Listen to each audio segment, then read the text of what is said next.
नमस्ते फ्रेंड्स, कैसे हैं आप सब। आई होप आप सब बहुत अच्छे होंगे। और ये व्लॉग है मेरा देवउठनी एकादशी का, मतलब दिवाली के जस्ट जो 11 दिन बाद आती है। आज के दिन ही हमारे देवता सो के उठते हैं, मतलब निद्रा में होते हैं वो 4 महीने के लिए, और उसके बाद वो आज उठते हैं तो उनको उठाया जाता है। और आज ही के दिन से ना मैंने फास्ट भी स्टार्ट किए, मैंने और गुप्ता जी ने, एक्चुअली दोनों ने एकादशी के फास्ट।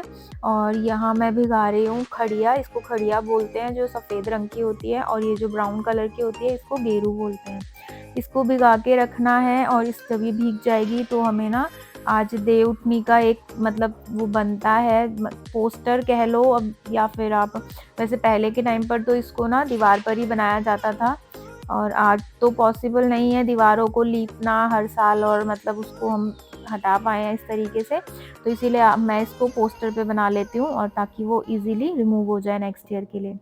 तो यहाँ मेरी खड़िया और गेरू भी भीग गई थी। तो यहाँ मैंने ना, घर बनाते हैं हम बेसिकली इसके अंदर हमारे देवताओं का, जो कि डबल बाउंड्री से बनता है, और इसके अंदर बनाए जाते हैं हमारे देव। जिन जिन चीज़ों का आज के दिन महत्व होता है उन चीज़ों को बनाया जाता है इसके अंदर। और घर को ना हम फेस भी बनाते हैं घर का इस तरीके से, और हाथ भी बनाते हैं, और जो नीचे हमने बनाए ये उसके पैर हैं उनके, तो इस तरीके से। और उसके बाद हम इसको डेकोरेट करते हैं। डेकोरेशन करना आपके हाथ में है, आप इसको जिस तरीके से डेकोरेट करना चाहें। बहुत सारे जो फेस्टिवल्स हैं, ट्रेडिशंस हैं, वो मैंने खुद से अपने आप से सीखे हैं, क्योंकि घर में कभी किसी बड़ों ने हमें बताया ही नहीं कि किस तरीके से करना है या नहीं करना है। वो बस अपने आप सेल्फली कर लिया करते थे, और उन्हें लगता था कि हमने कर तो दिया, दैट इज़ इनफ। बट मुझे लगता है नहीं यार, वाई दैट इज़ इनफ। मुझे भी तो अपने घर में चीज़ें करनी है, मुझे भी तो करना है, ताकि मेरे को मेरे बच्चे देखें और वो भी तो सीखें, वो भी तो आगे कहीं ना कहीं फॉलो करें रिचुअल्स को। और अगर हम एक एक करके छोड़ते जाएंगे तो यार सारे ही रिचुअल्स हमारे ख़त्म होते जाएंगे, गायब हो जाएंगे। तो वो नहीं मैं चाहती हूँ। मैं चाहती हूँ कि मेरे बच्चे भी ना कनेक्टेड रहें ट्रेडिशन से, जो भी सेलिब्रेशन होते हैं उन चीज़ों से। तो इसीलिए मैं इन चीज़ों को करती हूँ, ताकि वो भी कुछ सीखें। एटलीस्ट मैं 100 कर रही हूँ तो वो 100 में से 20% या 50% तो करें ही करें। चलो पूरा 100 भी नहीं कर पा रहे हैं तो इसीलिए मैं इस कोशिश करती हूँ कि मैं सेलिब्रेट करूँ। जब वो मल्टीपल टाइम्स सेलिब्रेशन होगा घर में तो बच्चों को वो चीज़ें याद भी रहेंगी। तो इसीलिए मैंने अब थोड़ी चीज़ें हैं जो मैंने खुद से अपने आप से ना थोड़ा स्टडी किया, रिसर्च किया कि क्यों सेलिब्रेट किया जाता है, किस लिए किया जाता है, कैसे किया जाता है। तो मैंने स्टार्ट किया करना अब उन चीज़ों को। अब जैसे कि आपने देखा, मैंने अपन जो देवताओं का घर है वो बन गया था मेरा। इसमें मैंने देवता बनाए थे, और मैंने सीढ़ी बनाई थी। सीढ़ी जो होती है ये बैकुंठ की सीढ़ी कहा जाता है, इसीलिए इसको बनाया जाता है। इसमें मैंने तुलसी जी बनाए थे, क्योंकि तुलसी जी का आज विवाह भी होता है। अभी तक मैं तो तुलसी विवाह नहीं करवा पाई हूँ, बट अगर परमात्मा ने चाहा तो अगली बार से मैं भी कोशिश किया करूँगी कि मैं भी कर पाऊँ। और मैंने यहाँ पर अष्टदल कमल बनाया, दीपक बनाए, और यहाँ बनाए जाते हैं जितने आपके घर में फैमिली मेम्बर हैं उनसे एक एक्स्ट्रा चरण। जैसे कि हमारे घर में 4 हैं तो मैंने 4 बनाए, पूरा पेयर 4 का जोड़ा बनाया, और एक मैंने एक्स्ट्रा बनाया। और यहाँ पर ना मैंने 3 गाय के बनाए थे चरण, और 10 चक्रियाँ बनाई थी यहाँ पर। और यहाँ पे बनते हैं हमारे 5 देवता। आप इसको किसी भी तरीके से डेकोरेट कर सकते हो। ये जो चक्री होती है ये ऊपर ना भगवान जी के घर से आती है, और नीचे मतलब धरती पर आती है, और यहाँ पर 7 चक्रियां बनती हैं, जिसके ऊपर ही ना जो देवताओं को उठाया जाता है तब उनका सामान भी रखा जाता है। वो आप आगे देखेंगे वीडियो में। उसके बाद मैं आ गई थी दहलीज को डेकोरेट करने के लिए। और पहले के टाइम पर ना दहलीज को सजाया जाता था, और आंगन को भी बहुत सुंदर सजाया जाता था। अब हमारे पास तो आंगन है नहीं, बट जो भी हमारे घर के बाहर का जो भी छोटा सा एरिया होता है हम उसी को डेकोरेट कर लेते हैं इसके अंदर। तो जैसा मुझे आता था मैंने उतना डेकोरेट किया। आपको जिस तरीके से आता है आप उसको उस तरीके से डेकोरेट कीजिएगा। And I also suggest you कि आप भी सेलिब्रेट करो फेस्टिवल्स, क्योंकि हम करेंगे तभी शायद हमारे बच्चे भी उन्हें आगे कर पाएंगे। अगर हम ही छोड़ देंगे तो हमारे बच्चे तो बिल्कुल ही मतलब छोड़ ही देंगे, फिर तो बिल्कुल कुछ नहीं सेलिब्रेशन। धीरे धीरे पहले के मुकाबले अगर देखा जाए तो ट्रेडिशंस रह ही नहीं गए हैं, फेस्टिवल जैसे रह ही नहीं गए हैं। हम पहले के टाइम पर दिवाली की धूम कितने टाइम पहले हो जाती थी, बट आज उतना नहीं देखने को मिलता है। तो इसीलिए मैं तो चाहती हूँ, मैं तो सबको सजेस्ट करूँगी कि आप भी सेलिब्रेट करो।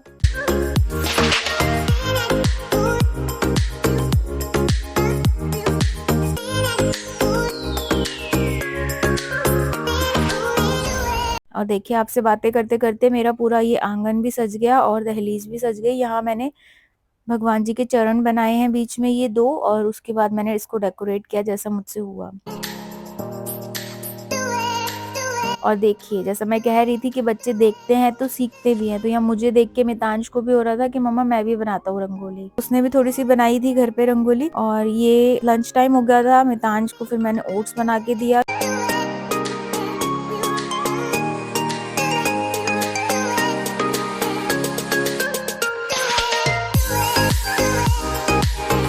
और ये ना सामने बंदर है हमारा, ये इधर कभी इधर कभी उधर, ये दोनों बच्चे ऐसे ही खेलते रहते हैं इधर उधर इधर उधर। और अभी ना आप आगे देखना कि तुलसी जी की बारात जा रही थी, तो ये कितना अच्छा डांस कर रहे हैं दोनों मिलके।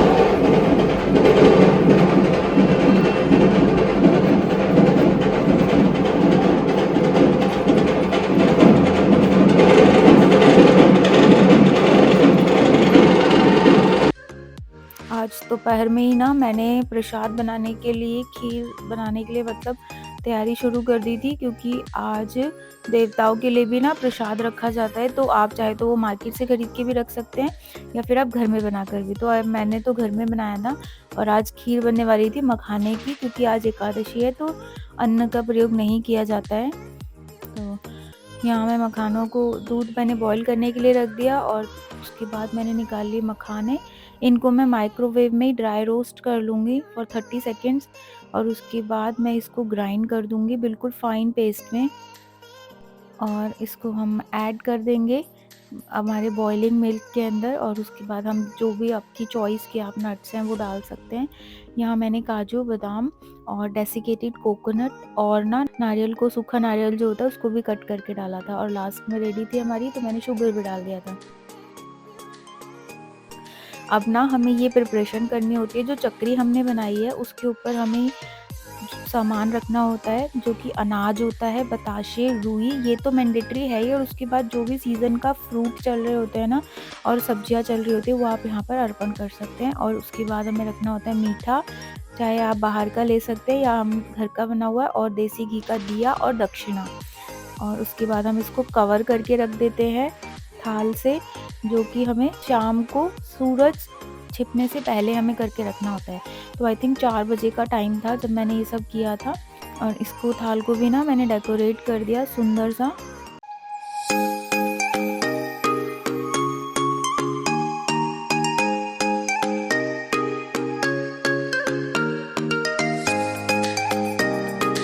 Three hours later.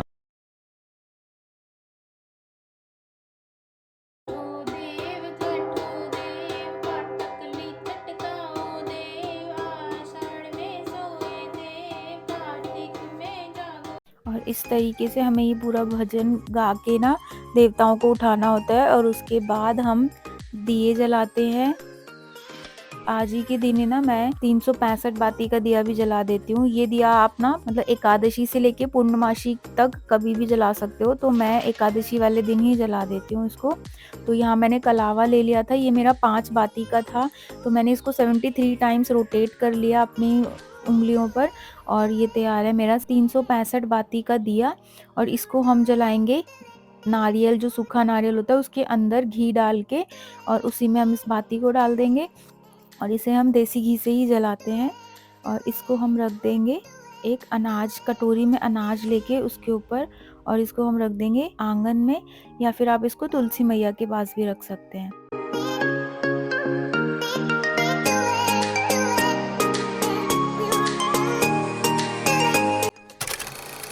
अब ये वीडियो स्टार्ट होता है पूर्णिमा का, पूर्णिमा को भी मेरा फास्ट होता है। और यहाँ ना मैं प्रसाद पैक कर रही थी अपनी मम्मा के घर पे भेजने के लिए, इवनिंग का टाइम था। और उसके बाद मेरे आलू बॉयल हो गए थे, तो मेरे को बनानी थी आज भंडारे वाली सब्जी, क्योंकि घर में हरीश और बच्चे दोनों ही बोल रहे थे कि भंडारे वाली आलू की सब्जी खानी है आज।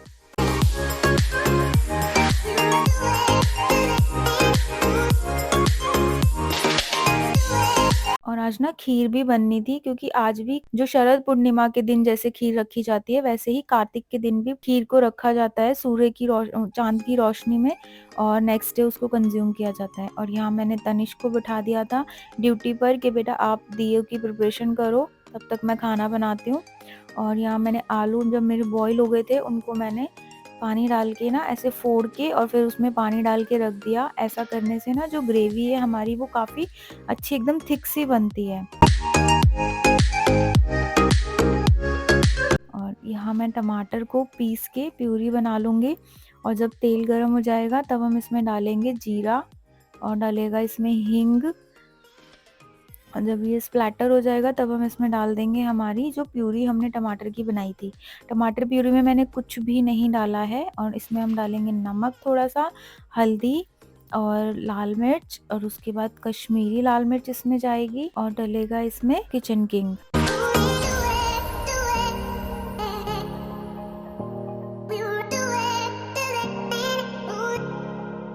यहाँ पे मैं इसमें कसूरी मेथी भी डाल रही हूँ, और अब मैं इसमें ना थोड़ा सा गरम मसाला भी डालूंगी। और इसको अच्छे से मसाले को भून लेंगे, और फिर हम इसमें कट करके डाल देंगे हरी मिर्ची को छोटा छोटा। और जब ये अच्छे से भुन जाएगा तब हम इसमें हमारा जो आलू हमने फोड़ के रखा हुआ था वो हम इसमें डाल देंगे, और इसमें पानी ऐड कर देंगे जैसी भी कंसिस्टेंसी आपको चाहिए आलू की ग्रेवी की। वैसे तो ये थोड़े गाढ़े ही बनते हैं, बट मुझे यहाँ पे थोड़ा सा कम लग रहा था, क्योंकि अभी ये बॉईल भी होगा तो थोड़ा सा थिक हो जाएगा, तो इसीलिए अब लास्ट में मैंने इसमें धनिया डाल दिया गार्निशिंग के लिए। और तैयार है हमारी भंडारे वाली टेस्टी सी सब्जी। और जब तक सब्जी रेडी हुई तब तक तनिष्क ने भी दिए रेडी कर दिए थे। तो सबसे पहला दिया मंदिर में जलाया, और उसके बाद सारी दहलीज पर रखा हमने, घर की मेन जो द्वार होता है उसके ऊपर जलाए दिए, और उसके बाद बालकनी पे रख दिए थे। कुछ दिए मैंने नीचे जाके जलाए थे। पूर्णिमा के दिन ना देव दिवाली के नाम से भी जाना जाता है पूर्णिमा। आज के दिन कहा जाता है कि काशी में ना जो देवता हैं वो खुद आते हैं दिवाली मनाने के लिए।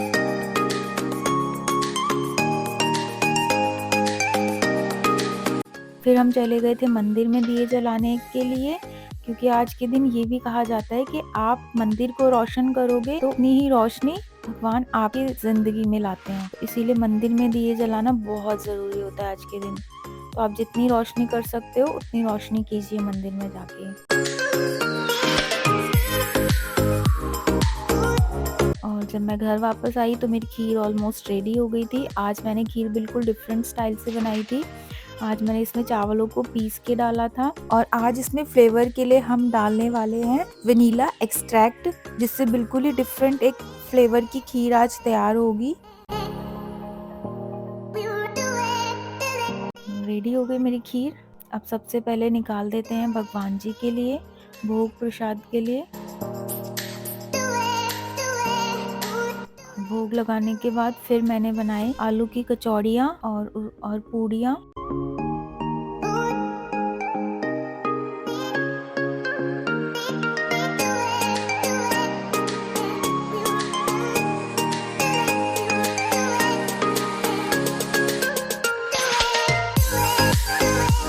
तो ये था मेरा व्लॉग। आई होप आपको ये व्लॉग अच्छा लगा होगा। अगर अच्छा लगा हो तो प्लीज़ इसे लाइक कीजिएगा, शेयर कीजिएगा, और कुक विद कीर्ति को सब्सक्राइब ज़रूर कीजिएगा। मिलती हूँ आपको जल्दी एक नई वीडियो के साथ।